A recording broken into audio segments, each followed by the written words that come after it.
This is how to draw and use Japanese kanji. Today's kanji is noru ja. It means wide.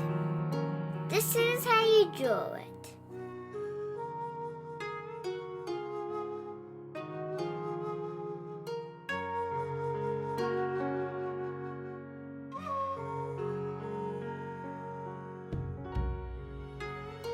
This is an example of kanji usage. バスに乗る、バスに乗る。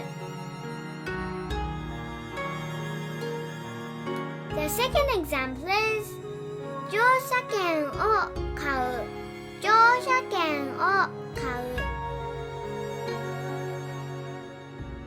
Thank you.